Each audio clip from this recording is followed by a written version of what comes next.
The John, Anik, and Kenny Florian podcast.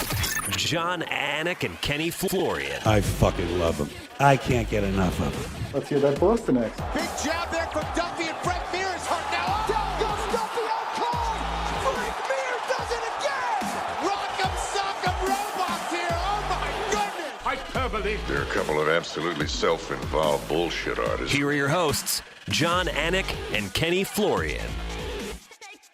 Well, folks, would you look at Kenny Florian today? I mean, why do you look so good today? I don't know if it's your hair. It looks like you were maybe in a sandy beach type situation. The sun is hitting you in a very interesting way. What are we doing, kids? Sorry to make you guys wait. It's Monday, August 8th, 2022, episode 360 of the Anik and Florian podcast. What's going on with your hair, man? I mean, we're not going to bury the lead, man. I think it's just humidity, kid. My hair just it's afroing a little bit, and I don't know. I think maybe it suits me. Who knows? But I got a big forehead and it's very shiny. I noticed that. It's its own being, to be sure. So look like you caught a few minutes with our executive producer Cody Merrow there while you were at the PFL show in the New York City greater tri-state area, if you will. Yeah, Cody touched on this, but it's very weird when you meet someone, actually for the first time, eye to eye, but you've been talking to that person for every week for the last couple, 2.5 years. So it was great to finally meet up with our star producer, and he's been killing the game for a little while. It's great to catch up, get a beer, and get some food, and good old New York City, kid. Yeah, somebody will be poaching Cody Merrow, but that's beside the point. So why is it, though, that you haven't met him or he hasn't met Longo? It's not the pandemic necessarily. I mean, we do a radio show from a distance. You and I have been doing the show remotely away from each other well before, this kid born in the 1980s or 90s arrived, right? 93, I believe it was, right? Yeah. So why is that? I don't know. I do think, generally speaking, societally, we were at a distance even before being socially distanced. It's true. But you're off to Europe, and you're not going to be wearing a mask, so that's a good step in the right direction. So you're going to Wales and all over the place. You got seminars. The PFL will be in Wales and in London. So people are pretty excited about your trip. I mean, if social media is any indicator, people are very excited about your trip. That's funny. I'm excited, man. I'm excited to go over to the UK. Never been over there with the PFL. Obviously, it's been a long time since I've been over there with the UFC. The family's very gracious and excited and energetic. So I think we're going to have a good time. Kayla Harrison's fighting over there. Rory McDonald. A lot of big fights over there, big names. So I'm looking forward to it. Oh, Kayla Harrison just dripping with star power. One of my favorites. Sorry to anyone who was offended that I question whether or not she could make 145 pounds sustainably.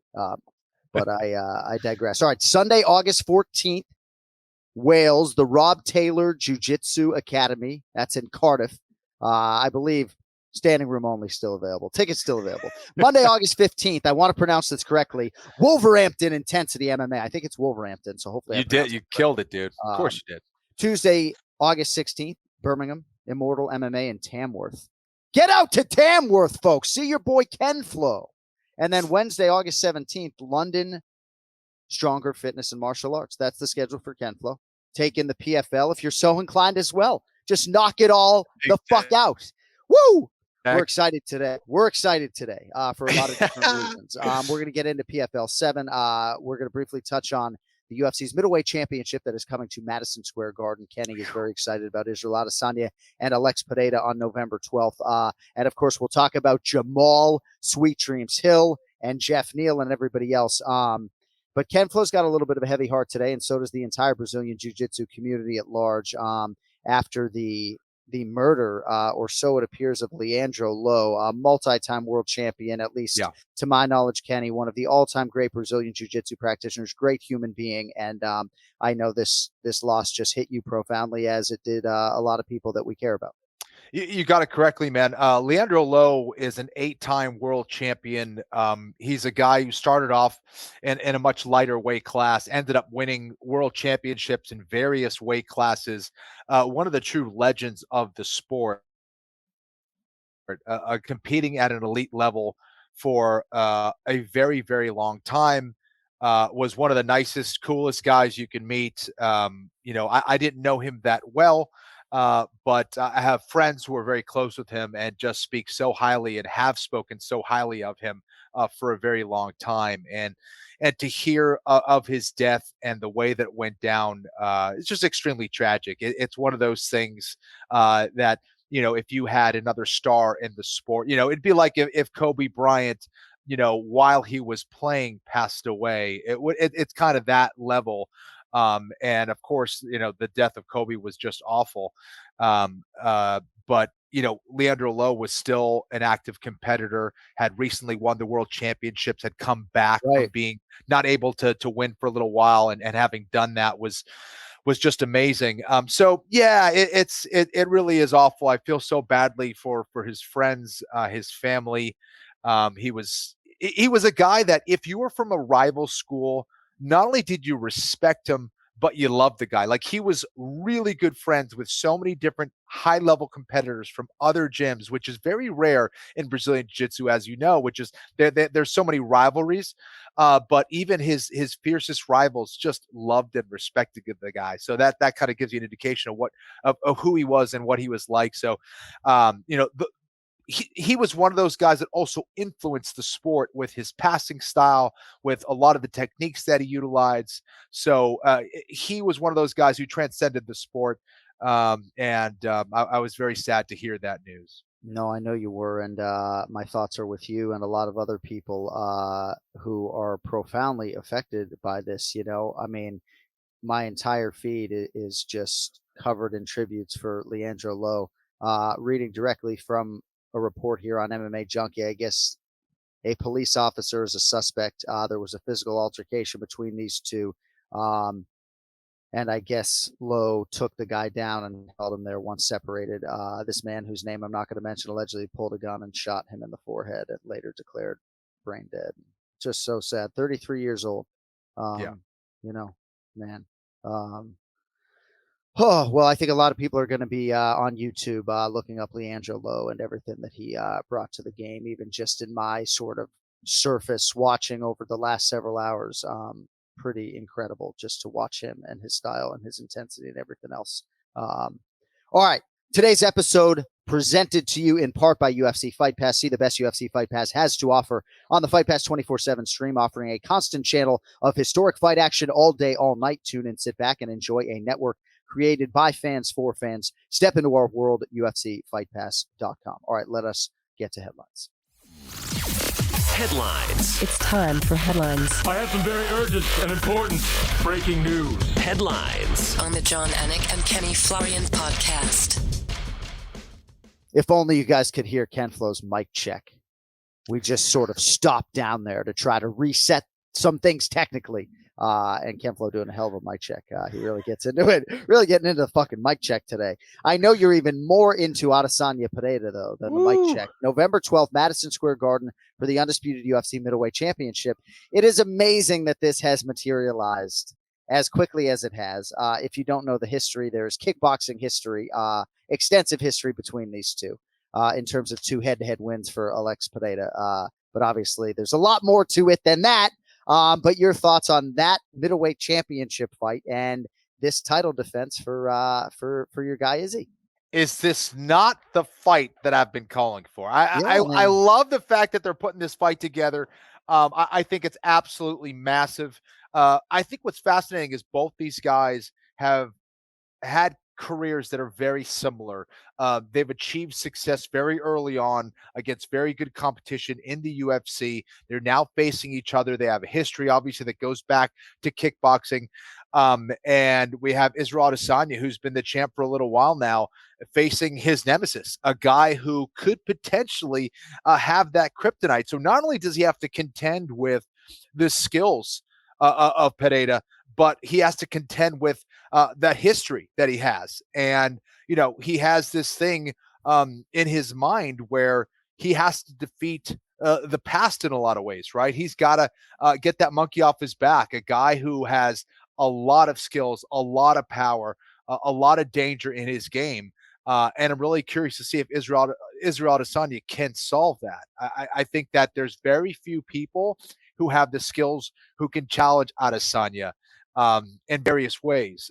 There's even fewer that can challenge him in the striking. Pereira is one of those guys. And I can't wait to see it, man. Really, really fascinating fight for a lot of different reasons. And in many ways, Izzy is the best kind of champion, right? Because he truly wants to fight the guys that you want him to fight. Right. And he wants to fight the best guys. And this is obviously an appreciable challenge for him, and one that he's willing to take when the promotion deems it's time for him to take it, and he fights frequently. I mean, just an absolute workhorse. And, he doesn't need to take as much damage as he took in certain fights like the Gastelum fight, right, to realize great success. And obviously he's evolved tremendously since that 2019 fight. I keep saying it recently, like that fight between Kelvin Gastelum and Israel Adesanya, maybe the best fight I've ever called. I mean, just absolutely nuts. And Izzy obviously has had a lot of fights that have been much less close since then, but can't wait to see it. And as I said, good on the champion for accepting this challenge, and good on Pereira for being prepared for the Sean Strickland challenge and passing it. All right. Ken Flo is back from PFL 7. How was it being back in the Northeast? A lot of masks up there. A lot of masks up there in the Northeast, I noticed when I was back there. There is. New York City's totally different, man. A lot of masks, a lot of cigarette smoke everywhere, by the way, too. Yeah. But no, Did it was you have a cigarette? I did not. No. I did not partake, but I was inhaling a lot of cigarette smoke. So in a way, I guess I did. But see, no, I like cool. the secondhand. I kind of like really? the secondhand. Like, that's all right. I'll take a little whiff of that over here. Give me a little buzz. Oh, that's hilarious. Yeah, no, it was good to be back, man. Again, there's just always a cool energy in New York City. Ended up doing the show over at the Hulu Theater at MSG, which was always fun, and it was an electric crowd, and we had some good fights. What other cigarette nicknames can you give me? Lung dart, dirt stick. They all sound better in a Boston accent, fucking lung dot. Fucking you like those stick. lung dots? Yeah. Oh, man. One of those dots, the Parliament Light with the fucking recessed filter. You fucking flick it off, it doesn't get all damaged. Wow. All right. You're on fire today, Monday dude. night. Well, you don't get prime time. Totally different thing, right? Totally different thing in prime time.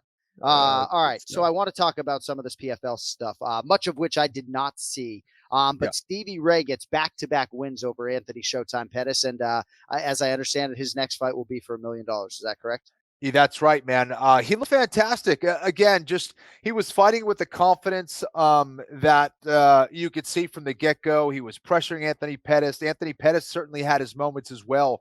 But I noticed that, for whatever reason, Anthony Pettis was a little bit slower, was certainly respecting the takedowns and grappling of Stevie Ray, where I think it shut down his striking a little bit too much. And Stevie Ray was able to capitalize on the ground a few times, getting dominant positions repeatedly, and ended up winning a decision against Pettis. Pettis 1-4 in the PFL. Is that right, huh? That is right. Oh my gosh. Yes. Crazy. Absolutely crazy. Or maybe not crazy, just given all that he has asked of himself over a long and outstanding career, Yeah. That's a good man right there. But congratulations to Stevie Ray, and another good man right there. Another, guy who fought in the UFC, who I got to know a little bit, and I'm very happy to see him realize success. The same can be said for Olivier Aubin-Mercier, and he'll fight Stevie Ray. Is that right? I mean, yes. OAM, man, another guy, and call me a simpleton, right? But just seemingly went about a lot of things the right way in the UFC. And, I don't know. I'm just happy that he's another guy that might, realize this type of financial success, because he's been at it a long time. He's worked really hard. John, I agree. I think he's a guy that has made huge improvements since leaving the UFC as well. You could see that he really has tried hard to fill in some of the weaknesses in his game that perhaps he had a few years ago. Really vastly improved when it comes to striking and just putting it all together. And because of that, he's able to defeat you in a lot of different ways. He's able to adjust his style and his approach for different fighters. And I think that's been the difference with him. He has played it very, very smart. He's much more experienced now. And he'll be facing Stevie Ray in a fantastic final.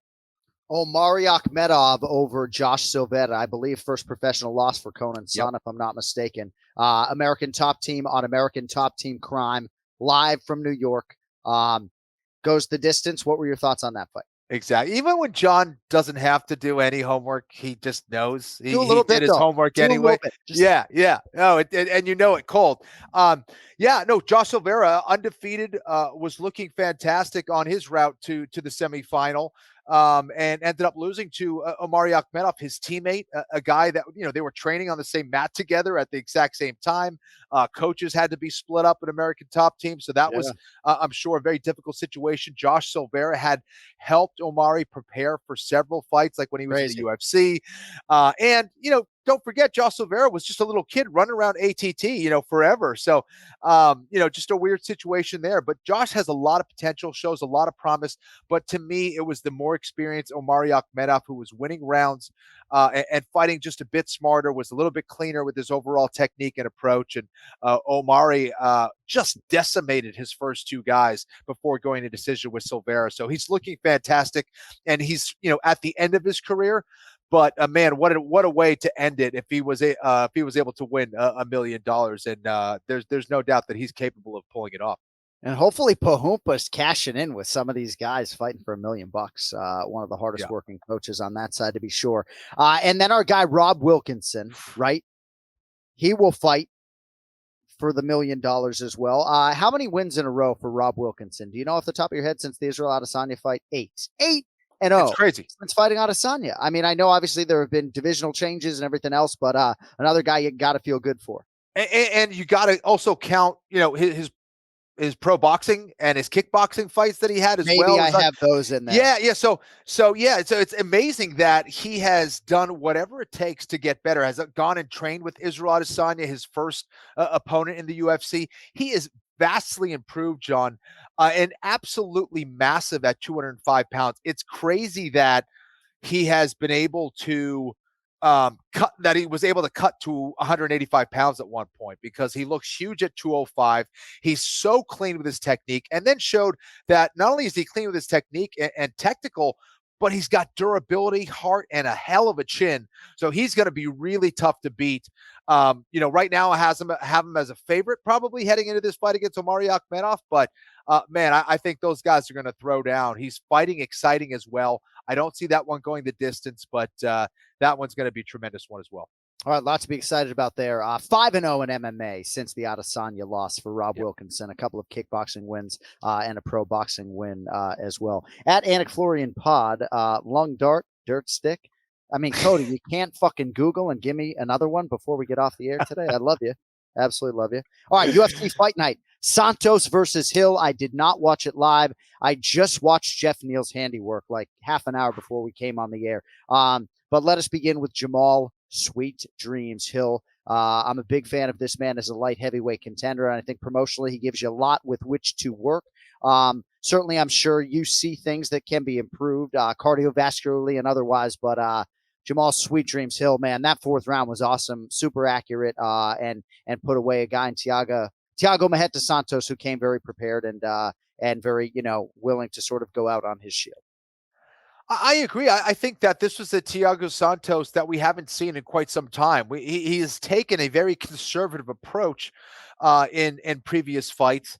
And whether it was Jamahal Hill bringing out the best in him and bringing that style and forcing him to fight that fight, or whether it was him, trying to go out there and get a win by finish again, I thought it was a solid performance for him. The problem is Jamahal Hill was just too good, right? I mean, he found a way to not only counter, but to move forward and force Santos to fight him. His left hand was just money all night. I think that he did a good job of staying just out of range and still allowed him to land some really good strikes against Santos. He was great with his defensive wrestling and his ability to get back to his feet. So Jamahal Hill is looking really, really sharp right now. He's going to be a tough guy to beat. And again, a guy who has shown a lot of promise and fulfilling a lot of that potential that we have all seen. All right. No more cigarette nicknames in the private chat, because dude just fucking put butts, Lucy's, and coffin nails. I saw that's great. Coffin nails in there. I didn't hear a word you said about Jamahal Hill. So I gotta rewind it or make you say it again. Fucking coffin nails. All right. No more. Because we gotta focus. That's Like, Ray good. Longo's coming up here in a couple minutes, and we haven't even gotten to King Mohammed Usman. But Jamahal Hill, Kenny, right? Like sometimes promotionally, right? There's a result that maybe you could see as more favorable, right? Thiago Santos has fought for the title, has headlined myriad times in the UFC. Jamahal Hill is oncoming, certainly has a big personality that fills up the room, and he's a plus athlete to say the least. As you sort of spin Jamahal Hill forward, what do you think the ceiling is, and how do you think he matches up with, the Magomed Ankalaevs and the Yuri Prochazkas of the world? I think he matches up pretty well. I think a lot of those matches are fascinating matchups and ones that he could win. I think he's always getting better. He's showing that he has confidence and he's getting more and more comfortable in that octagon. And that's always a good sign. So many times you see guys that are great in the gym, and then when it comes to pulling the trigger in the cage, they're just not able to do that. Yeah. Jamahal Hill is looking very comfortable. It's looking like the UFC's octagon is his home now. So that bodes very well for him. I think he's going to be a problem for a lot of people. I think he will fight for the belt in the near future. A fight against Ankalaev would be fascinating. And that might happen. Obviously, you have Prochazka and Glover. They're going to be doing it again soon. And, that leaves Ankalaev waiting in the wings as well. So perhaps that's the route they go. That would be a great fight. I wouldn't mind seeing Jamahal Hill and Ankalaev sort of both lay back and see what happens, save your lung darts, if you will, Right. and not burn your lung darts, right now against each other, because I think they're both two viable light heavyweight title contenders right now, really, I think, based upon their body of work. And again, a lot of these guys haven't been able to put Thiago Santos away, and eventually Jamahal Hill was able to do that. So congratulations to a good guy, Jamahal Sweet Dreams Hill. All right. How about Geoff Neal? So I saw his head coach, Fortis MMA's Saif Saud, the week before, I guess. And they really felt like they could put Luque away respectfully, given, Luque's history as a guy who had never been put away like this. But I think to really stand out for Geoff Neal and sort of separate yourself from the ranking or a number and sort of be a name, like Geoff Neal needed to put Vicente Luque away like this. And I thought he did it with style points. What'd you make of Geoff Neal's biggest win to date in the UFC welterweight division? Yeah, definitely his biggest win and his best performance. And I think that's the most important thing. I think finally, for me, I saw a Geoff Neal that a lot of his teammates and his coaches have talked about. Like, that's the guy that they expect to come out every night. And I think we saw, again, similar to Jamahal Hill, a guy who was very confident in his approach, a guy who looked comfortable, and a guy that once he figured out Luque, just never let him in the fight. That left hand was just like a piston. It was beautiful stuff. And as a southpaw, looking at another southpaw fight, I think he was doing a lot of great things out there. And Luque just didn't have the answer. Luque was not adjusting. Luque's so tough and he's so used to taking damage and coming back.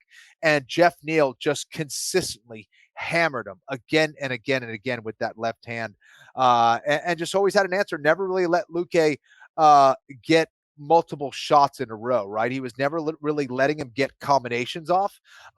One shot here and there, but Geoff Neal was moving very well. He was confident. He was defensively sound. And more importantly for me, letting his hands go. That's been the biggest thing for me with Geoff Neal, is letting those hands go and bringing the type of offense you expect from a guy who's that fast, that athletic, and that powerful. So, not only was it his biggest win, but it was his best performance as well. So awesome job from Geoff Neal.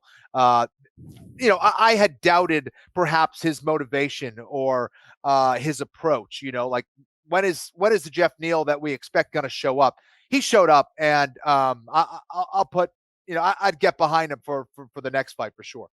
Gilbert Burns is in a little bit of a tricky position, or so it appears, and I could probably learn more if I would get my fat ass back to the Institute of Human Performance and see Rio Santana. But he can sort of command like a really big fight, the Jorge Gamebred Masvidal fight, right? But knowing Gilbert the way I know him, right, staying active in a lot of respects is the best way to resonate and earn that second title fight against Kamaru Usman, and I think he wants a fight. And, maybe he can spin Geoff Neal around quickly because that's the fight that Geoff Neal wants. If Geoff Neal, presumably now number 5 or 6 in the world, would make some concession for Gilbert, maybe it happens on Gilbert Burns' timeline, but there are a lot of possibilities at welterweight for Geoff Neal after putting Vicente Luque away over the weekend. And say what you want, about our guy Bilal Muhammad, whose ceiling I think is championship.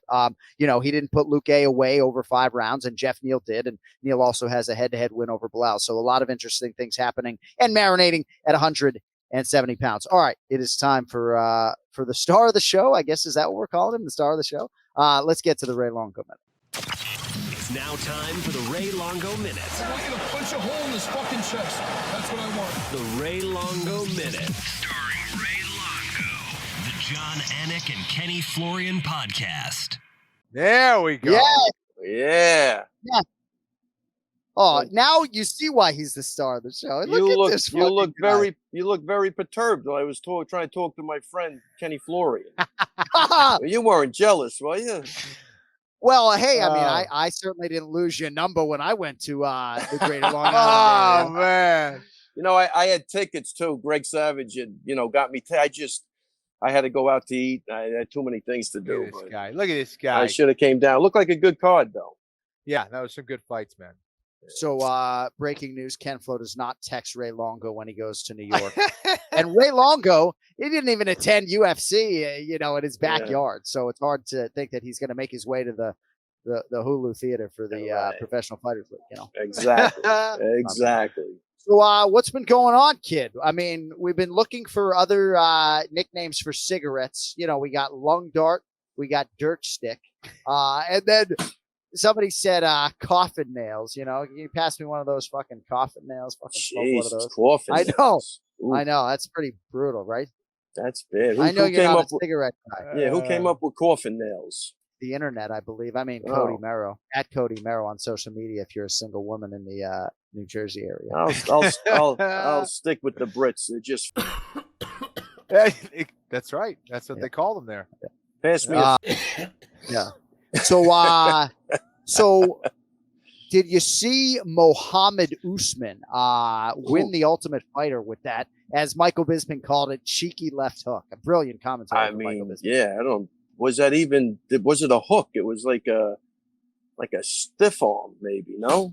Amazing. Ken Flo. No, I mean, that short little weapon, right? I mean, he's got to have some power, because that thing didn't even turn that hook over. I mean, I don't know what I was looking at. Yeah. That's the thing. I actually went. I had to go back and look at it. I was like, did this thing even land? It was like an all-arm punch. But then when you heard the sound, you're like, my goodness, it sounded like a shotgun. But I was really happy for Mo. He's a guy that lost his kid. You heard that story, just a heartbreaking story, man. Was fighting over in the PFL, had struggled over there a little bit, and to see him put it all together and get that win. He's one of the good guys in the sport, and landed a beautiful shot there. And even the fight really wasn't going his way, and he battled back without a doubt. Adversity there, that was awesome. It was almost like the other guy was just so he knew the guy had power, and the second anything tapped him, he was out. Yeah, that's the way it looked like to me. Just, I'm out of here, because it didn't. But you're right though. The sound definitely was. Yeah. The audio was crazy, because it didn't look like he did anything. But when you're strong, you're strong. Man, yeah, no doubt about it. I'm excited to see what he can do. I think a lot of his heavyweight contemporaries are excited to see what he can do as well. Nice injection into the heavyweight division. Hey, what'd you think of Jamahal Sweet Dreams Hill, Ray? Did you see the main event? Phenomenal. I like him, man. Great boxing, too, man. Great range. He, didn't look like. Look, he took a vicious striker like Thiago Santos and turned him into a wrestler. So he's got something going on. And I think that was the problem in the fight. Once you can't really get the takedown, or if you do get a takedown, the guy gets back up. That's not a guy you want to be standing in front of with your arms feeling a little tired. But you could see there was a big difference in the technicality. I mean, Thiago, for a guy that's been around for a while, is just swinging from his ass for the fences. And this other guy was, a little more patient and calculated. And I like what I'm seeing. He's definitely will be fighting for a title for sure. Yeah. So I've had my head in the sand a little bit as far as the mixed martial arts world is concerned. It was a busy month of July, couple pay-per-views, ABC show. So I know there was a lot that happened in your world, particularly in Vegas, Dana White's Contender Series last Tuesday. So if you'd be so kind as to fill the Minutemen and everybody else in as to how it went down. Yeah, I mean, Charlie Campbell came out guns blazing, which we knew he would. He's a savage. He does go for it. That's what Dana wanted. I almost think Dana riled him up too much in the back because I heard he gave everybody a speech and looked like he just forgot about any sign of defense when he had him hurt, which is like a kind of a rookie mistake, I guess, but he definitely showed that he could hurt, he could hurt you for sure. So I think he'll get a call back on that. He's an aggressive guy. And, if you had to go out like that, I think it was quick and he'll bounce back from that. Whereas, we were talking about Luque, that was a prolonged beating that's going to be a tough one to come back from. Like, it's not even like he got knocked out. His body just quit because you could see him. He stumbled a bunch of times. Yeah. Definitely a tough guy, but man, he took big shots consistently, and that's going to be a problem. I think for Charlie, sometimes those one punch knockouts, you get away with it a little bit. It's a little different than just sitting in there for like 15 minutes and getting a beating, minute by minute. You bring up the end of that Geoff Neal Vicente Luque fight, and because it is Dominick Cruz's fight week, I love the no-nonsense Keith Peterson, right? But how can you look at the end of that fight and not suggest that Keith has a longer leash than he did for Cejudo Cruz? How can anyone look me in the eyes and say that his style hasn't evolved to whatever degree? Let's thank Dominick Cruz for that. Okay. All right, Cruzy. If you're listening, Dom, on a Monday, if you're Dom, thank you very much. Thank you, Dom. Yeah, so, Dom's listening to the Spanish version of the the Spanish version of the Anik and Florian podcast. Actually, that is a great idea. That is a great idea. You're giving me thoughts here. Kenny, you can't do this show. You can't. Can you do it in full Spanish? Right now. I'd probably be more confident doing it in Portuguese than Spanish right now. Yeah. But, And Ray, do you speak any secondary language to any fighters? I would have. You've had a lot of Asian fighters in your gym. I wonder how much of their native tongue you ever learned. No. No, minimal with that. There's so many different languages now. Yeah. I just picked up another Georgian kid who grew up in Russia. He looks like he's 5-0. He looks like a killer. And he comes in with a guy that speaks 8 languages except English. So it's a night. No, Kenny, I got to tell you, it is, then you pull another guy. I don't even know what language this. It was crazy. I mean, but there's a lot of different languages in here. And Ray speaks martial arts. That's the most important thing. Yeah, right. What's funny? I'll tell you, what's funny? No English. And there was nobody in the gym Saturday. The kid came late. I worked out, and then I held for him. Didn't need one because he's that good standing up. Didn't even need to say anything. That's the beauty is that's a universal language, So you could even demo it, and if you've been around for a while, you know what's going on anyway. You know what I mean? So that worked out really good, way better than I thought. All right, so a lot of different things I want to get to as far as your fighters are concerned. And again, we appreciate you joining us. Little Monday, little primetime Longo. If you're on the video side, looks like Longo just got through a workout. Some caloric, Gym is hard. I mean, it is. It's 120 degrees in there. It's brutal. Yeah, absolutely brutal. So I'm in the AC now. I'm in the AC, so I feel good. All right, 12 days from now, you'll be in Salt Lake City, Utah, with Merab Dvalishvili. In the opposite corner, the king of Rio de Janeiro, Jose Aldo. Just get all excited, right? Ken Flo's former opponent, obviously Jose Aldo, the legend in the crosshairs of Merab. We've spent so much time on this show talking about Merab getting these big fights. He finally has one. Do you know what the betting line is as it stands here 12 days out? Oh, man, no. I'm going to say that Aldo's a slight favorite. Your guy is slightly favored. Wow. Okay, so they went the other way. Nice. Well, he's ready to. I mean, look, I didn't see him much this camp. I talked to Aldo. He's been, doing his thing down in Vegas, but I saw him, when I was there with Bazooka, and then he was here for a little bit. But he's definitely raring to go. He's 100% raring to go. It should be an interesting fight. What type of fight are you expecting? I mean, just Merab just going balls to the Total wall. chaos. Yeah, Total right. chaos. That's what I'm expecting. Oh, I can't wait. And then maybe potentially Abu Dhabi for Aljamain Sterling and TJ Dillashaw. Anything on that front for us? No, we'll take that right after Merab's fight. Right now, Aljo's really concentrating on Merab, and so is everybody else. So right after that, it's all about Aljamain Sterling. All right, couple other things before we let you fly. Dominick Cruz fighting Marlon Chito Vera this weekend. Fascinating main event, given where both men are respectively at this stage of their careers. Cruz obviously with a couple of wins, and now he's back in title contention. Chito's about a 2-1 favorite. I guess I'm just curious your thoughts on the main event and ultimately which way you're going. Man, 2-1 favorite. I think that's a little out of line. Somebody's winning by decision. I don't know who. Oh, you think it's going 25 minutes, huh? Oh, it is 25. It's 5 rounds. It's a main event for you. Get that main event money, 25 minutes. 25 minutes. Marlon Vera pesos. minus 210, Dominick Cruz plus 180. Ken Flo can't save you now. He's reserving his prediction. Yeah. Man, that's You're surprised it's that wide. Yeah, I'm surprised it's that wide.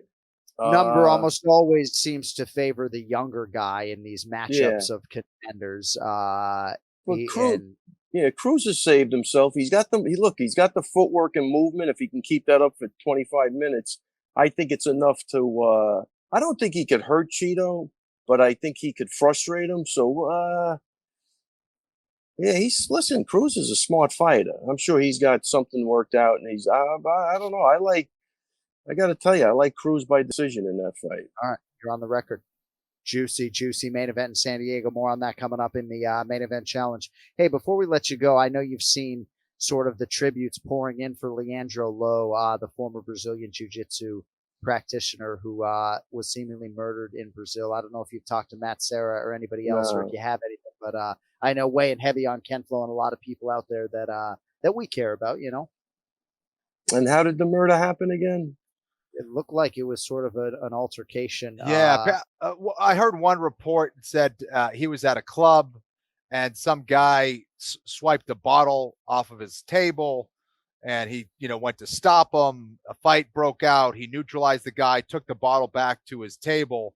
The guy apparently was an undercover police officer, came back, shot him in the head, may have shot him another couple times, killing him. So again, you hear these reports, it's still early. You never know, how much truth is associated with it, but just an awful report. The guy who's the 8-time world champion, one of the nicest guys, literally he was the guy that everybody looked up to, I'm trying to think. He'd be like a Daniel Cormier. It'd be like if Daniel Cormier was, I got to tell you that is really unfortunate, but it doesn't sound out of order with Brazil. Yeah. I mean, listen, when you can't rely on the cops, man, you understand like the freedoms you have over here. But I don't know the facts, but I'm agreeing that probably is what happened, and that's a damn shame. If nobody's held accountable for that, that's a shame, because that's not the first time we've heard that, Kenny. I think Kenzo's brother, they killed him in jail. You know what I mean? Like, exactly. It's not and I don't think that was another inmate, so I hate to hear that, because I tell you, like, it's that's not the place you want to be fucking around. I tell you right now, it's just not the place you want to be screwing around with anything. And again, I think makes you really thankful for having law and order, as much as we're always complaining about stuff, but it's still not like that, man, that's a very, very unfortunate. I didn't know the guy was an undercover cop. Yeah. Hey, so you think in 2023, most likely for Chris Weidman's return? I mean, it looks that way, man. He was good while he was here, but he had trouble with some movement. So what are we in now? August. we're looking 2020. Yeah, definitely. Early, probably. Because I think this last operation was supposed to clear up a lot of things. Right. But he definitely was having trouble moving certain directions. I held pads for him just once when he was here, but that's what I remember. How about when we were just catching a minute at your gym and Bruce Buffer had to get in the 8-minute workout? Oh, everybody's greeting the Godfather right now. Oh, sorry about that. Oh, man. Sorry. 10 of 6, a couple early. Yeah, you guys are a little early for the 6 o'clock showdown. I love my people. I'm a man of the people. You are a man of the people. So we had a moment at your gym after dinner. We're taking it all in, and Buffer's doing a workout as we're all just having a little conversation. I have video proof. No, the Buff was out of control that night. No, Kenny, he was. Yeah. Kenny, you remember the time we were? Ray, are the bags still standing over there? Did he knock them off? I mean, he's got some power. That guy. Let me tell you something. You remember the time I think we were coming back from Australia, and I was with you, and he goes flying by us, just walking. And Kenny turns to me and goes, "Bruce loves Bruce." I don't know what the hell that meant, but the Buff was out of control that night. I really thought he was. I give him an A+. I really enjoyed. I thought I don't know. It's the simple things for me. He's right a funny now, Kenny. dude. I swear to God, it really is. That night to me was just hit at the right time where I got to chill out and relax. There's no rushing. It was perfect. Didn't have to go anywhere. So jealous. Early. No, right, it was a really nice time. It really was. Amazing Italian meal, and of course somebody sent over a bottle of red wine, presumably because Buffer was there. So yeah, he was fucking tilted by the end of the night, and it was good. It was good. All right, hey, as they say, have a great day and a better evening, and unless you've got anything else burning. So is Salt Lake City your next travel? Is that right? No, I have. So I leave Sunday. Oh, that's right. Nas. Yeah, I got Nas. Oh yeah, let's shout out to Nas. Whose world is this, right? Nas, let's go, Nas. Yeah, Nas is looking good, and I'm gonna tell you, I thought all 3 guys would get on the show, so we're down to Nas. But he's technically really, he's a solid kid, and I think you're gonna like watching him fight. So that's a week from tomorrow. Let's go, Nas. Yeah, come on, man. One guy's got to get in. Got to get it done. Team Sarah Longo. We'll see you in Utah. Have a safe trip to Vegas, and I guess I'll see you in less than a week, my man. Very good, guys. All right. I feel like I was a little flat today, but do you? You can certainly. Yeah, well, you elevate the entire room. Rising tide lifts all boats. All right, guys, take it easy. See you, Ray. Take it easy. The Ray Longo Minute every week here on the Anik and Florian podcast. Yeah, I got a lot of questions for him, That's some breaking news on Chris Weidman. Sometimes he doesn't even know he's breaking news, Chris probably like, Ray, could you not talk about the condition of my leg on the Anik and Florian podcast if you don't mind? Tell me I can't move certain ways? Come on. Not a breaking news platform. If there are fighters you would periodically like to hear from on our show, by all means, you can let us know at AnikFlorianPod, and we'll try to get some of those athletes to you in short order. But now joining us. Oh, are we excited to have this guy? He went to the convention in Niagara Falls, so this guy's got a lot to say. The esteemed reporter, content editor from TSN, Aaron Bronsteter, newly minted nominee for Mixed Martial Arts Journalist of the Year, and deservedly so. Appreciate the time, my man. What's going on? Hey, not a whole lot, and I appreciate the shout out for the nomination. And I heavily discourage people from loading up multiple accounts and voting for me. That would be unethical.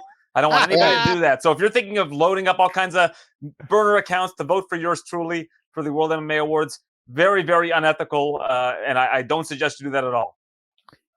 Kenny, I wasn't going to do it until he said it. Now I kind of want to stuff the ballot box for our guy AB, But I know that's unethical. Unethical. Don't do it. I was going to vote for the 6th time with my 6th email, but you know what? You can vote me otherwise. I'm not going to do that. KenFlow6@gmail.com. Exactly. How'd they know it was me? That's crazy. Yeah. KenFlow and I celebrate our nominations, though. Right? No, do you, right? We're just trying to we get your name for each other already. Yeah, exactly. All right. So a lot to get to with you, of course. I was happy to see that this seemingly very informative commission thing that you attended in Niagara Falls is annual. So I feel like I can get it in next year. But before we get into Chris Tognoni and the polling episode that was the highlight of your monologue segment this week, what can you tell us overall about your experience in Niagara Falls late July? Yeah, it was great. And it was similar to the course that you took, I guess, a month prior to that with your fellow broadcasters. Dean Thomas actually came down for the judging part of the conference as well. Apparently, his flight was delayed and I think got canceled, and then he drove overnight from Charlotte to get to Niagara. Now, that's commitment right there from Dean Thomas. Drove overnight from Charlotte to make it to Niagara Falls so that he could do the judging portion of the convention. Just a really, really incredible effort by Dean to make it out there under those circumstances. But yeah, it was really great to learn the refereeing course and the judging course. I had taken Mark Goddard's courses before online, which I highly recommend if you are unable to go to one of these conventions or go to a command course or anything like that. Mark Goddard's course is phenomenal, and you can get to that on his website. But just incredibly informative, and it was fresh in my mind this past weekend when the situation happened in that Bueno Silva against Edgar fight, and I was able to kind of relay that information in real time. So it was just really helpful, and I think that, as you know, from a journalist's perspective, a media perspective, it's really helpful to learn about the legislative end of things. Before this polling thing happened right in front of all of us this past weekend, was there any major sort of takeaway for you? You know, for me, I thought some of the foul language, not foul language like fuck, foul language in terms of the way the referees operate in those situations was particularly valuable to me, I guess, as a broadcaster. But coming out of there, was there anything that either was enlightening or that you didn't know before that maybe you were even, dare I say, wrong on before? Yeah, you know, the one that I didn't realize that Sal D'Amato himself kind of discussed was part of the 3Ds from a 10-8 round. What exactly domination means, how they interpret domination, and the way that that's interpreted is looking for finishes. So if you're talking about, I guess, for example, Aldo versus Jan is one of those rounds that everybody talks about because it was a 10-9 round, that second round. Right. Personally, I believe it was a 10-8 round, but he wasn't necessarily looking for the finish. So he has the duration. Does he have the damage? He was still landing a lot of strikes, but how damaging were those strikes? Then in terms of domination, is he looking for chokes? Is he looking for finishes? I would say he was, but that's where the interpretation lies with the judges to determine what is a 10-8 round and what isn't. Right. I'm going to let Ken Flo chime in here in a second, but I want to get to this polling thing. So if you missed it this weekend, it was an early fight, a submission involving Maida Bueno Silva, I believe. Tell us what happened, if you'd be so kind, and ultimately how masterfully you thought it was handled by the referee, Chris Tognoni. Yeah, so Mayra Bueno Silva has Edgar in an arm bar. Chris Tognoni's right on top of the action. Unfortunately, he can only be on one side of the action because the cage is on the other side of the action.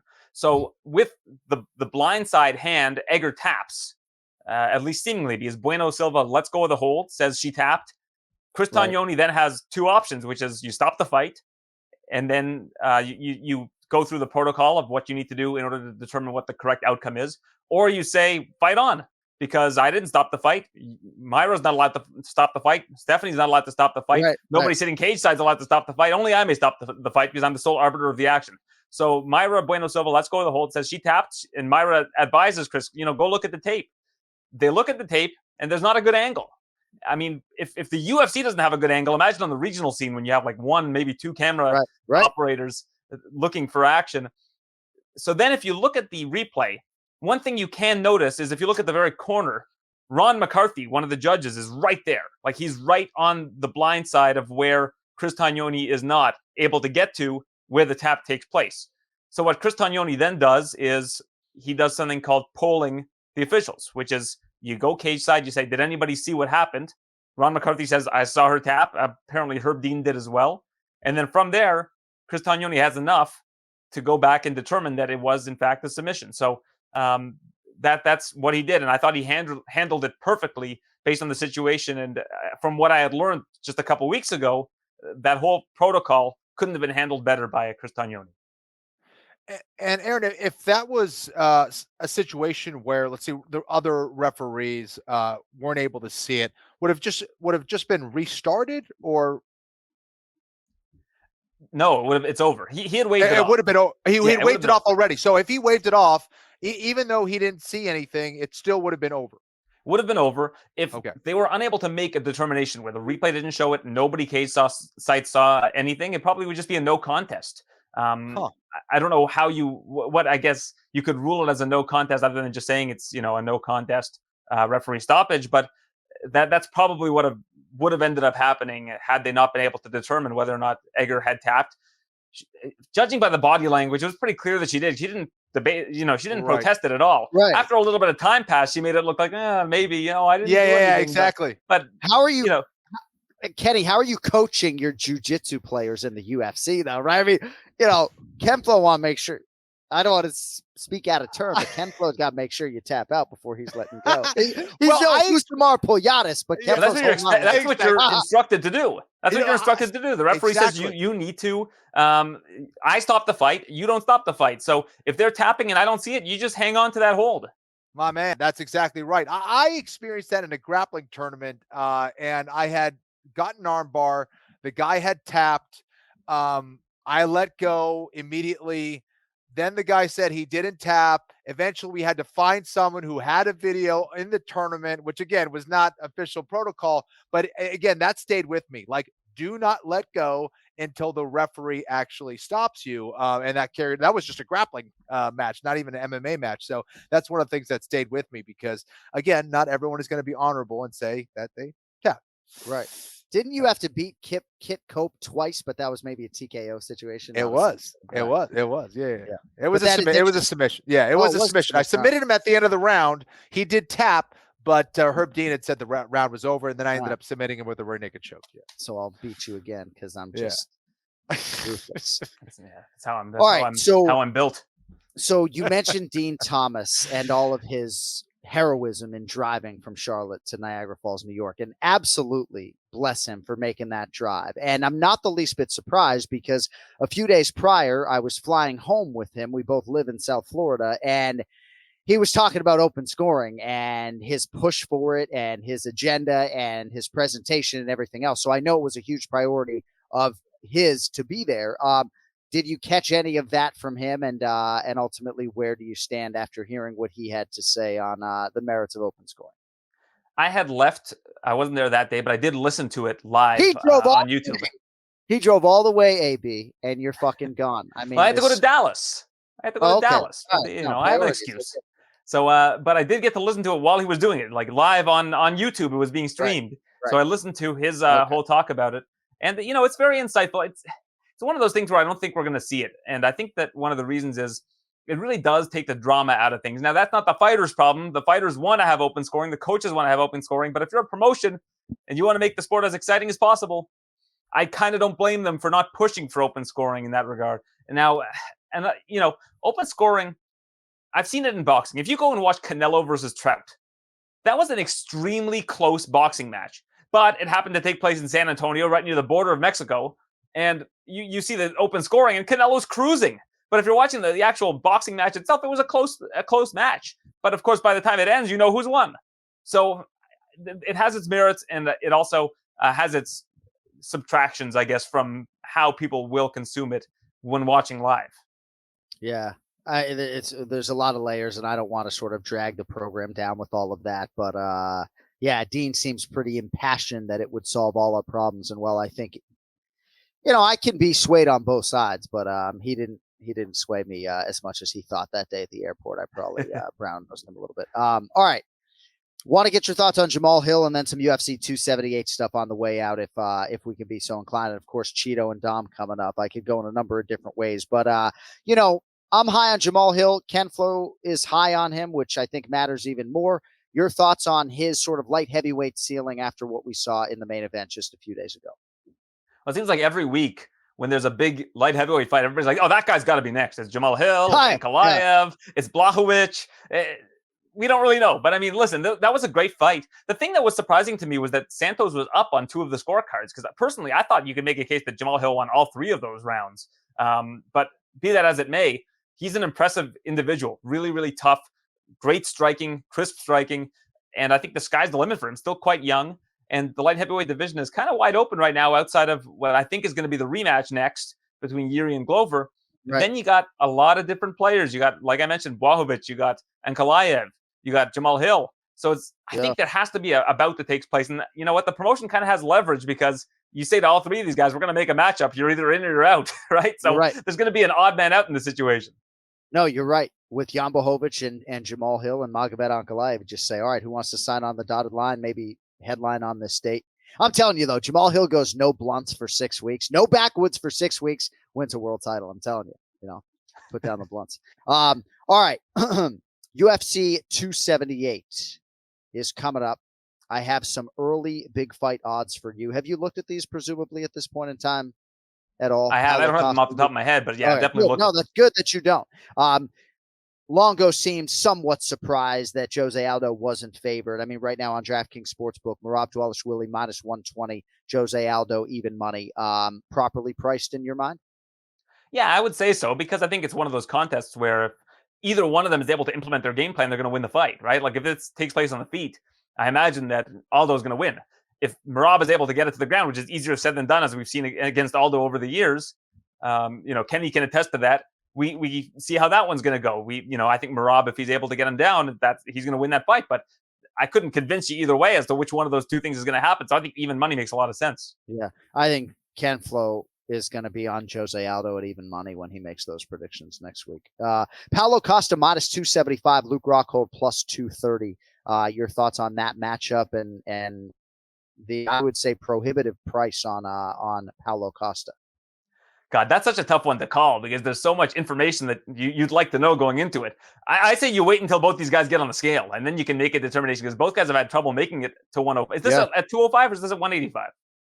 That is going to be a middleweight fight as far as I know. So let's wait until these gentlemen get on the scale before we make a prediction there, because we saw what happened with Costa last time where he outright refused to make middleweight, and we've seen Rockhold have trouble making it as well. In fact, Rockhold had moved to 205 up until recently. So eager to see how that plays out. But, Costa hasn't looked good, of course, against Israel, didn't look good.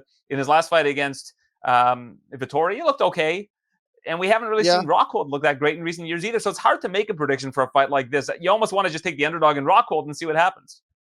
I was surprised. I mean, again, I write these down beforehand. I had Rockhold even given the layout plus 170, plus 230 seemed big for me. Yeah, middleweight co-main event. And then Kamaru Usman minus 340, Leon Edwards plus 280. I think I remarked that having hosted the UFC 278 press conference and being that close to Leon for the first time, he's huge. I mean, maybe I'm just fucking little.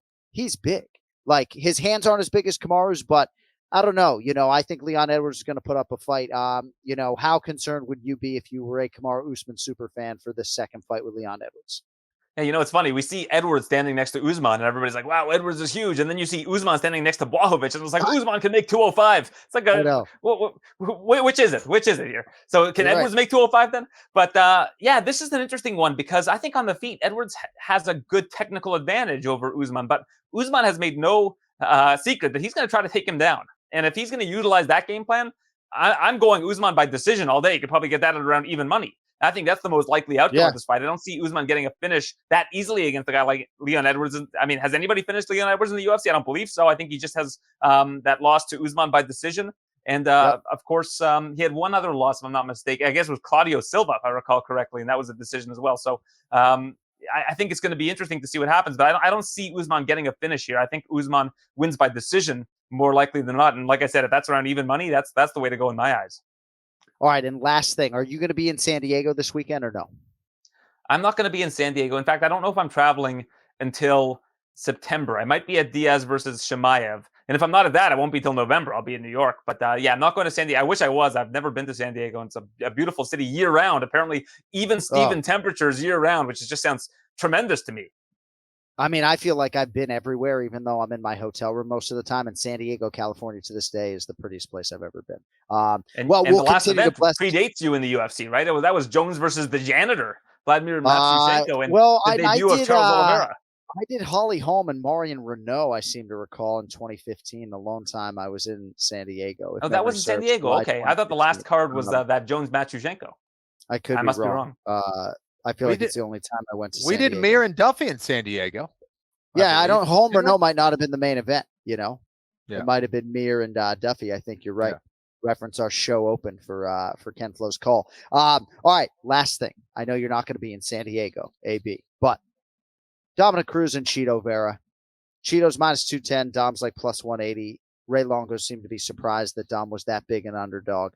Talk to me, man. I mean, I know you have pretty strong thoughts on these things. What kind of chance do you give Dominick Cruz here to try to spring the upset against a very motivated, obviously, Chito Vera? Dominick Cruz has a good chance of beating just about anybody at bantamweight if he gets his game going the way that he has in the past. If his timing is on, if his footwork is on, he's a tough puzzle to solve. But as we've seen with Chito Vera, the thing with him is early on, the first round or two is almost a write-off for Chito Vera. He takes a lot of time to feel his opponents out. You saw the Frankie Edgar fight, for example. Edgar was up in that fight. It takes Vera a lot of time to kind of read his opponents. But once he gets those reads down, like he did against Rob Font, he capitalizes.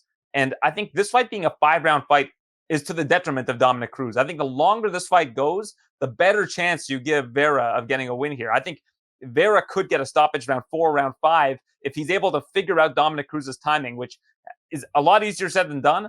But as Dominick gets older and as the game continues to evolve, not that Dominick Cruz isn't evolving with it, because he's watching fights more than almost anybody else. He's their cage side. He's picking up little nuances all the time.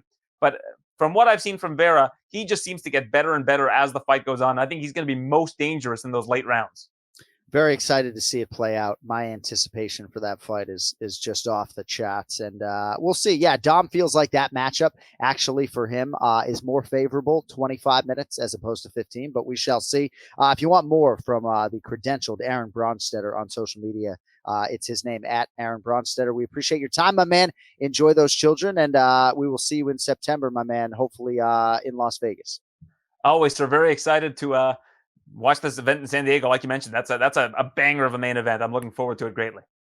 There he is, Aaron Bronsteter, with us here on the Anik and Florian podcast. All right.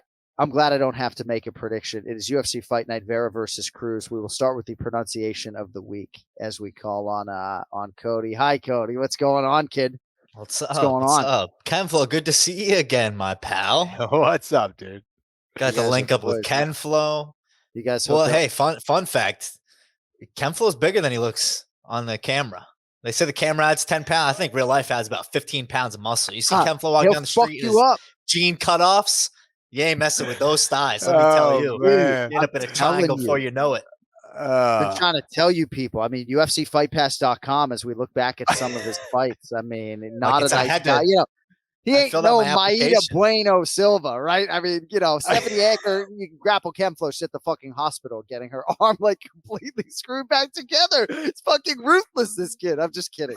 He's the ultimate sports. You're not kidding. But did you know that she tied Ronda Rousey for the most arm bars in female history with that? No way. She probably knows when someone is tapping, and she was very sportswoman-like. There's no doubt about it.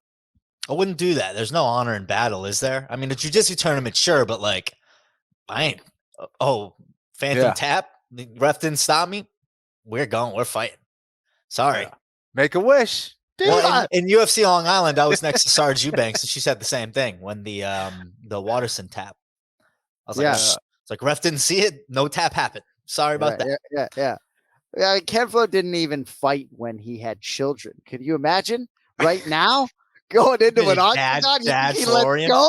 You think he lets go? No. You know what? Maybe I'll snap your arm in two and get an extra $50K for my son Archer. How about that? You know? Arch that arm the wrong way. Oh my goodness. You guys are hilarious. Notice he's not countering what we're saying. No, because I don't know. He saw my application to the Kenny Florian fan club come in. He's like, well, I got a president. Time to sign off on the next member. Let's go. Did Maida Bueno Silva get a bonus? I mean, could we find out that information? Maybe you fucking crank the arm, you get an extra $50K. Congrats to Juliana Miller, by the way, for winning the Ultimate Fighter. I meant to bring her up, but yeah, if you could chase that for me at some point on the bonuses, we'll see if Maida Bueno Silva was rewarded for her sportswoman like. She was not. She was no not. Bonus. There you Jeff go. Neal, Muhammad Usman, Brian Battle, and Jamahal Hill. Oh, how about Brian Battle? Yeah, great. Obviously, a lot of competition there, and Bueno Silva's fight happened early in the night, but you just never know. You fucking snap that arm, might get that $50K. All right, we got a pronunciation of the week. Kev, what do you got? Oh no, I was just laughing. Yeah, I know. It's just been a long day. All right. Pronunciation like of the John, week. Actually, Cody is 5'9" in person. Like, you're full of shit. Not true. I'm actually tall. He is tall. All our guys are tall on the Anik and Florian. Like, honestly, just, be careful when you cross this Anik and Florian podcast, right? Cody Merrow's every bit 6 feet. Brian Petrie's a fucking monster, right? Ken Flo speaks for himself, fought for the UFC title 3 times. Longo fucking fill up a room. That guy looked like a fucking side of a backyard shed. He'll fuck you up. And, I got cardio. Oh, man. This guy, good thing Ray doesn't watch the show, huh? Ray and Buffer. I'd be dead if Ray and Buffer watched the show back. And you'd never know. We'd never know about it. You'd be out. They'd be bringing you out of Lake Mead when the drought gets too low. You're right. All right. This is kind of Modelo barrel. Oh, man. All right. Pronunciation of the week. Wheels are off at this point. This man faces Martin Budai in the UFC's heavyweight division, part of the ESPN prelim portion this Saturday at Pachanga, or is it Pachanga Arena? Either way, it's in San Diego. Cody, who's this heavyweight we're talking about, brother? So, Polish fighter, I believe, right? Which is why I'm either going to butcher this or get it close. Lukas Brzeski. It's spelled Brze. Yeah, I'm going to put it on screen for moving forward. Sorry, spoiler alert. I'm going to put it on screen for the fans. Someone had a good comment on the YouTube. That is a good comment. So, all right, well, let's hear this. Let's hear LB say his name. Lukas Brzeski. Lukas Brzeski. Brzeski. So is it Bre or is it Dre? I know. It sounded like you said Dre the first time. The second time was Brzeski. If you want Lukas Brzeski. People think I just blow smoke up Kenny's ass, but he has such an ear for these. And yes, the surname was said 2 different ways, so I have no idea on the last name. Why are you messing around with Lucas, though? What? I mean, you messed up the first name, my man. That's not isn't it not Lucas? Is it Lucas? It's Lucas, right? Does he say it Lucas? Is he whitening it up? That's BS, dude. You know what? Sometimes I think the problem is like they say it the way that they think that Americans should say it. So they're like already throwing me like a handicap. Yeah, that's what I think. Lucas. We're gonna get canceled. We may get canceled. Well, we're gonna because I'm gonna have to go back and edit Ray, or else we're going to get canceled. So yeah, please do that, and we'll see you in about 15 minutes for the Merrow seconds. All right, you don't want the other one? You mean Mohammed Usman's opponent? Correct. Yeah. So we haven't mentioned Zach's surname because we were talking about this before the show. Another challenge for the broadcast team. Yeah, let's hear Mohammed Usman's opponent. My name is Zach the Ripper Paunga. Zach the Ripper Paunga. Pahunga. That'll be on screen too, and there's no N in sight. I'll promise you that as the fans. Yeah. Is that a Hawaiian name? Samoan name? I don't know. All right. Well, we got to move on, Cody. We'll see you in 15 minutes. UFC Fight Night, Vera versus Cruz. Let us get to some predictions. It is time for the main event challenge. It's the main event challenge. Anik. The time is most definitely now. Florian. I finish fights. I'm going to do everything possible to win. The main event challenge. The John Anik and Kenny Florian podcast. Yeah, hey, Yanni, you're stealing my baby face look, dude. This is trademark. Look how gorgeous. Look at that clean shave. This was circumstantial. I had a dermatologist look at something on my face, and she said it was nothing. So we just shaved for that. And now it's okay. But yeah, I mean, Cody's like, "Oh, you've been lifting or something?" No, I just shaved my fat face. So good to see you. I don't know how much of this show you've been backstage for, sort of off the rails a little bit at this point in time on a Monday night, but it's good to see you. I love it. I came in halfway through AB. I miss Ray. I usually like to see Ray, but I got a little behind today. So good to see you boys. Ready to talk these fights. Great to see you too. Any thoughts on Jamahal Hill before we move on? Boy's got the dog in his chest. That dude, I mean, I literally sent out a tweet. I was like, cardio is not passing my eye test. And then he just dug deep. I mean, the guy was stopping 20 takedowns at 205 pounds against a beast in Santos. Yeah, you're going to be tired. But once he started landing, because I felt like he had trouble finding his range and stuff and trying to find Santos's head. I wish he would have mixed it up a little bit more. He headhunted a little bit. But when he did find his range, He's a problem. He's nasty in there, man. He's a killer, and he's a pure finisher too. He's fun to follow. Can carry a fight week. Good stuff for Jamahal Sweet Dreams Hill. Probably a guy we should get on the Anik and Florian podcast when Ken Flo's having a better hair day. All right, first pick for us in the middleweight division. Bruno Silva minus 280. Gerald Meerschaert plus 235. So GM3. Oh, I mean, earlier we're doing like cigarette nicknames, right? No, a lot of humidity where I'm at. I love it. Me too. So cigarette nicknames earlier. We go and dirt sticks and lung darts, and Cody throws coffin nails in the chat room. It's like I can't even fucking keep his face. Guys in Cincinnati calls them heaters. Hey, can I borrow a heater? Can I get a heater? Heater. I like heater. Heater's a good one. Heater definitely is in the top 5. Mount Rushmore of cigarette nicknames, if you will. All right. Bruno Silva, Gerald Meerschaert. So GM3 had won 3 in a row before he lost to Chris Jotko on points back in April. Silva, obviously, you guys know him all too well. Only UFC loss came in style back in March to one Alex Pereira, who, of course, is now fighting for the title. Brian Petrie, what do you have for us on this one, kid? Man, I always think I feel like he's always plus money, and I always give him a good look. Like, man, this dude can do it. GM3, I mean, the guy gets beat up, he comes back and submit you. He's a dog on the ground. He's good. He's tough. And 6 out of 7 losses for Bruno Silva will come by submission. So you're like, oh, there you go. There's the stats. There's the handicapper in me. But then it's my guts telling me, this big old Midwestern guts going, yeah, but Bruno Silva's got those bricks, and Gerald Meerschaert's been knocked out before.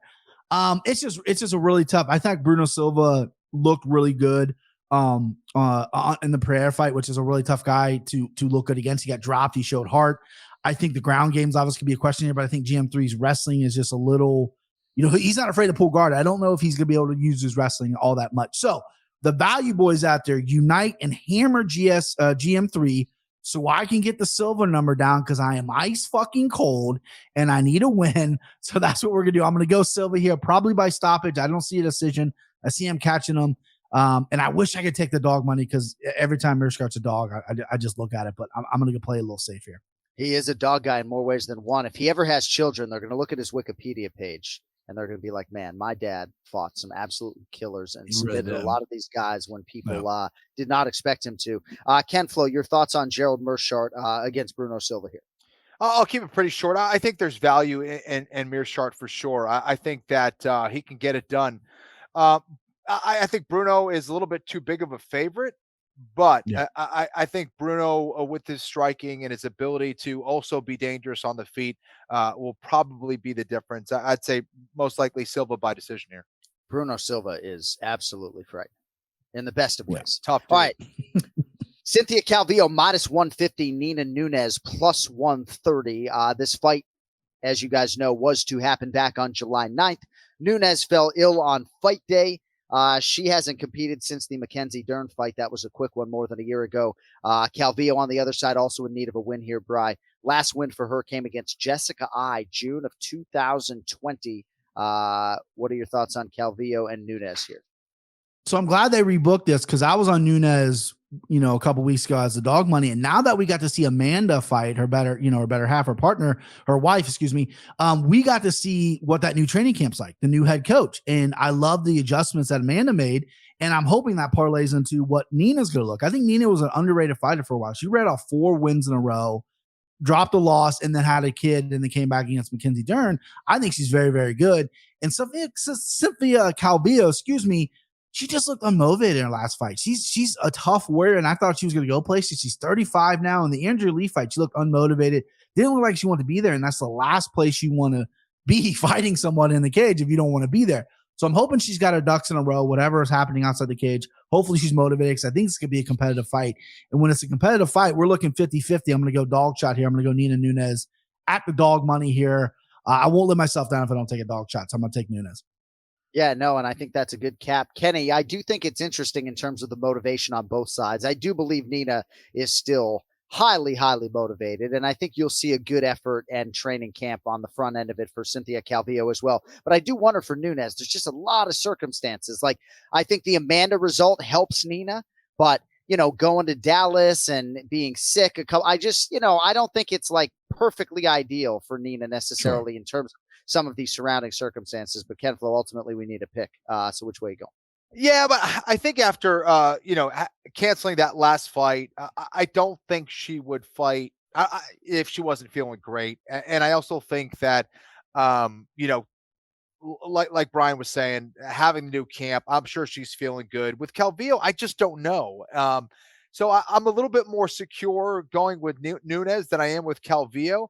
I'd like to see some kind of I don't know, either motivation change or some kind of skill development with Calvillo, where I would even go a little bit even further than Brian, where I would say she regressed on a technical level. Maybe there was the lack of motivation too, but on a technical level, it almost seemed like she didn't have some of those skills that she used to have before. So, and I was high on Calvillo. I think she had a lot of potential. But yeah, I like Nunes here as well. I think that's fair. And she has bounced around a lot, Cynthia has, and hasn't really found that right home. So we'll see if this is it. All right. At light heavyweight, Azamat Murzakanov, -170. Devin Brown Bear Clark, +145. We're only picking this fight because I just love saying fucking Clark, So Clark knocked out William Knight back in April. That was his heavyweight debut. This one back at 205 pounds for Devin Clark. Murzakanov is undefeated, came off the Contender Series, won his UFC debut, 11-0 overall, but certainly long on potential as such, the favorite here. Brian Petrie, what do you have for us? Yeah, Murzakanov was MMA Twitter's darling. I mean, everyone had the Google ass for him. They put him in this parlay, and he was losing that fight. And then he pulled a rabbit out of his hat, needed a Hail Mary, and he delivered. You can't take anything away from him. But I just feel like his outside work in the UFC, which I capped, was a little pedestrian. He does have a win over Andre Muniz, quick knockout. That's obviously impressive. But other than that, I think it's a little bit weak. Then you enter Devin Clark, who's 13-6 record, doesn't jump off the page, but he's fucking fought everyone. The guy's legs are the size of a Buick, athletic. His dad, I'm going to hire as my motivational speaker. I love his dad in this corner. And he's willing to fight a heavyweight. He's willing to fight anybody. He gets his teeth mangled, doesn't quit. The guy's got a lot of heart. So, and he's also really tricky. He's an awkward styled guy. He used to be just kind of a pure grappler. I'm gonna hang on to you, clinch you. Now he's knocking guys out. He's finding his power. He's finding his rhythm. Murzakanov looked a little slow in that fight. I thought his hands looked quick in the beginning, and then slowed down significantly. You slow down against Devin Clark, the fight's going to slowly drift away from you. So I like Devin Clark here by decision. I think he's going to, have maybe a rough first round and then slowly start putting things together and come back. And I like his experience here. Yeah, give me Devin Clark. Devin Clark can be had at +145 right now on DraftKings Sportsbook. Ken Flo, 30-foot octagon, presumably in San Diego, which is probably something worthwhile to factor in on some of these. Ken Flo, what do you have for us on the light heavies? Yeah, listen, I think when Devin Clark's on his game, he's a problem. He's extremely dangerous. When he's not, I feel like, he's susceptible to lose to anybody in that division sometimes. So I see a lot of promise with him.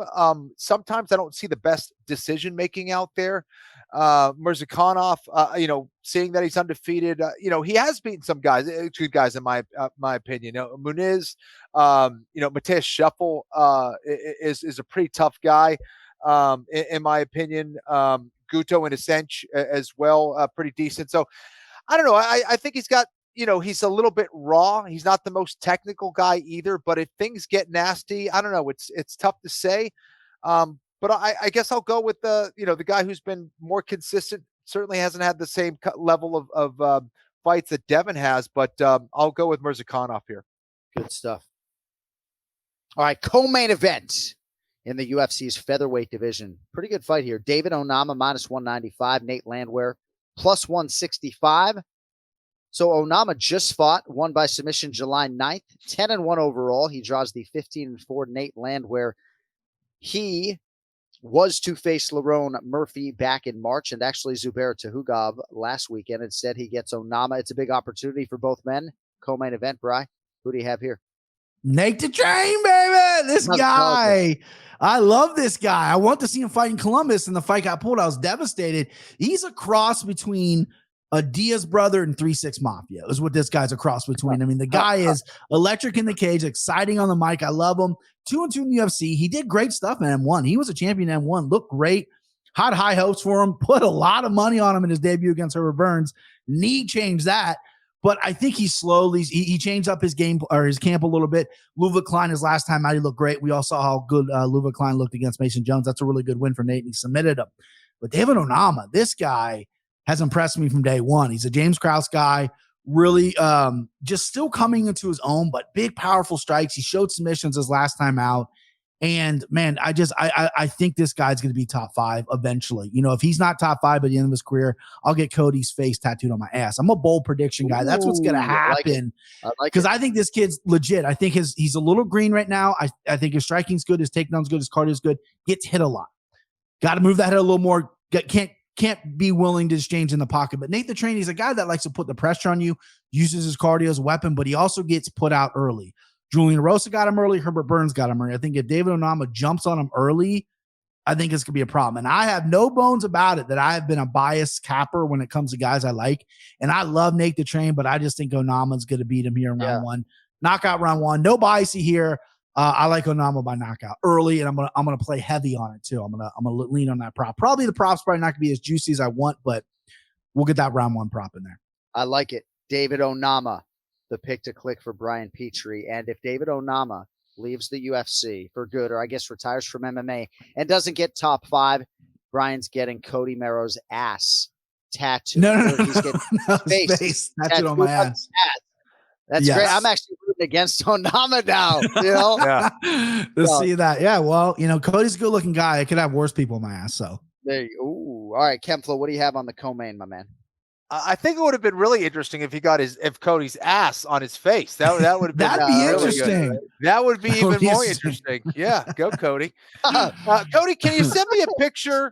I'm on my way to the tattoo parlor. Yeah, my tattoo artist needs a picture of your ass. Awkward ass. Yeah. Well, listen, I'm with Brian here. I think that Nate is very aggressive, but I think his style lends itself very well to Onama, who I don't think he's going to have to go looking for a fight here. So I think it's going to be exciting while it lasts, but I take Onama's power and speed here as well. I think he probably gets the KO. All right, and as we get ready to predict our main event, 2022 records for you guys. Ken Flo 63-35-1, Brian Petrie 62-36-1. Pretty incredible. We're right there, Ken Flo. I love it, babe. All right, I'm going to have Ken Flo lead. Toys. Kenny's going to lead on the main event. Hopefully that is enough notice. Marlon Chito Vera, minus 210. Dominick Cruz is plus 180. Second straight UFC main event for Chito, and it comes against the former 2-time UFC bantamweight champ Dominick Cruz. Cruz has won a couple in a row. Chito's won 3 straight. Marlon Vera, the most prolific finisher in UFC bantamweight history. I could say that twice. I mean, double underline it. And he's never been finished as a pro, Ken Flo. He's a 2-1 favorite here against Dominick Cruz, one of my best friends in the world. And I actually thought that Marlon might even be minus 240. That is nothing predictive about my statement. But I just think given what Chito has accomplished, he deserves this distinction. What are your thoughts on the UFC Fight Night main event? I think it's a fascinating fight. I mean, could these guys be any different in their approach to mixed martial arts? Marlon Chito Vera is a finisher through and through. I love his style, always moving forward. Not the fastest starter, but as AB was talking about earlier, it's something I have seen. Once he gets his rhythm and he figures you out, watch out. I think he's particularly a problem from that clinch position, knee elbow combination, some of the best in the game, perhaps the best at 135 pounds. And the way he walks you down is going to be a problem for a lot of people. The problem is Dominick Cruz isn't a lot of people. I think his footwork, his speed, while it's perhaps diminished a little bit because of injuries and things like that, I still think it's good enough to avoid that forward pressure style from Marlon Chito Vera. And I also agree that because it's 5 rounds, Marlon has more time to adjust and adapt. But, assuming Dominick Cruz does what he does and is disciplined and sticks to his game plan, I think it's going to be hard for Marlon because sometimes he gets a little bit, he plods a little bit, he gets a little flat-footed. And against Dominick Cruz, he's constantly moving. So if Dominick can zing in and out, tag him, move, hit some takedowns when he needs to, land some ground and pound, get out, get up, get out, frustrate Marlon Chito Vera and not get caught up in, the emotional part of the fight game, I think it's a good fight for Dominick. I think his experience is significant enough, and I think he's going to be disciplined enough to be able to do that for 25 minutes. So I think it's an extremely dangerous fight for Marlon. And I think the big question mark for me, as I'm thinking about this fight, is Dominick Cruz 100% healthy? It has his body held up to these brutal training camps time and time again? We don't know. That is a question mark for me. But I do think that Dominick Cruz's footwork, his intelligence, his experience is going to be the difference and will allow him to get a decision win against one of the most dangerous guys and one of the hottest fighters in the bantamweight division right now. Beautifully put, Ken Flo. I can't put it past Dom to lie to me, Bri, but he has been able to stack training camps and to get those hard rounds that really for him are absolute prerequisites to octagon success. Doesn't necessarily mean it'll be enough. I think anyone who listens to this show knows how much respect I have for Chito. I do think he's an eventual champion, but a huge test for him, obviously, coming up Saturday night in San Diego. Your thoughts, Brian, on the main event? Yeah, Kenny killed that. Kenny killed that breakdown. That was spot on. And man, I tell you what, I respect J.A. so much, and Dom's his boy, and John's my boy. Nothing's gonna be disrespectful. And I want to clear something up. I was critical of Dom's commentary. That doesn't mean anything of what I think about him as a fighter. I think he's the GOAT bantamweight. You can't argue that. And I love his fighting style. He's one of my favorite fighters to watch. I've tried to emulate his footwork on the bag poorly, but I've tried to do it several times. And I think after he's said and done, the commentating and everything, but he also really needs to sit down with fighters, talk about the mental toughness, the IQ. What this guy's had to come back from is unheard of every other fighter. So no bias to his side, but Dom come off a good one over Munoz, got dropped, showed that toughness that he always talks about, and then went back and won the final 2 rounds in a competitive fight. I thought he won clear against Casey Kenny. I know they have a split decision. I thought that was a dominating win for, maybe not dominating, but I thought he won all 3 rounds. And I thought that was a good win for Dom too. Casey Kenny, another up and coming guy, but Chito's in the pocket right now. You know what I mean? He's just, and I've said that a few times about fighters. He's just feeling himself. He's good.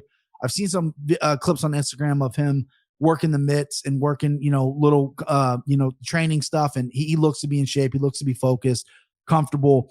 And, he has no short of confidence right now. And it's going to be an interesting fight because Dom Cruz, his footwork still puzzles people to this day.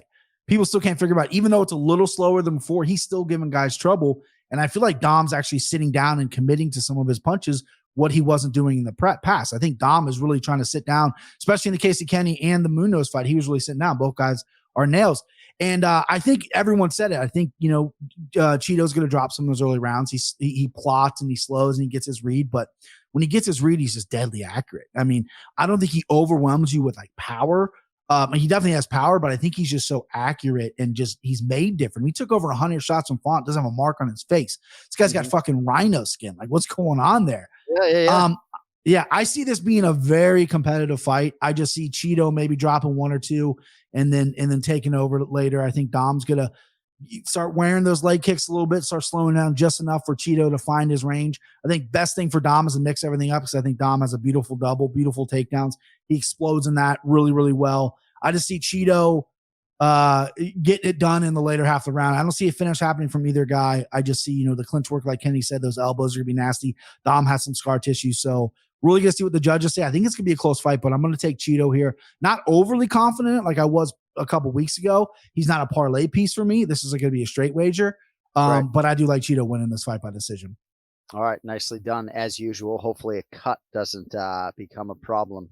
Wise point potentially on the scar tissue on my guy Cruzy. All right, if you want more from Brian Petrie, the MMA Takes podcast is weekly, if not bi-weekly, and you can find him on social media at Brian Petrie MMA.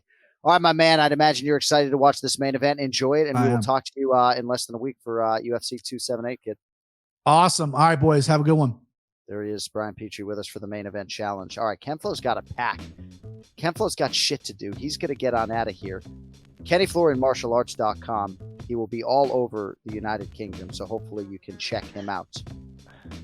Today's show brought to you in part by UFC Fight Pass, the world's premier combat sports streaming service with over 200 live events, the largest fight library in existence, original shows, and more. Sign up for 1 year and get half off for a limited time at UFCFightPass.com/sign up.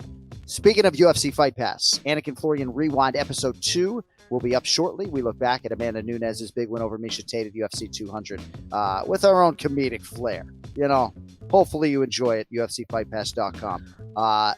Everything else right here for you, not behind a paywall, but you can see full episodes over on Fight Pass as well. Thank you to our guests, Brian Petrie, Ray Longo, Aaron Bronsteter, and of course our producer, Cody Merrow. Ken Flo, wheels up, safe travels, my man. We'll talk to you on the other side, kid, huh? Thank you, brother. Appreciate it, man. All right, appreciate everybody listening and watching and subscribing, and again, eternally grateful. We'll talk to you next week. Until then, feel later.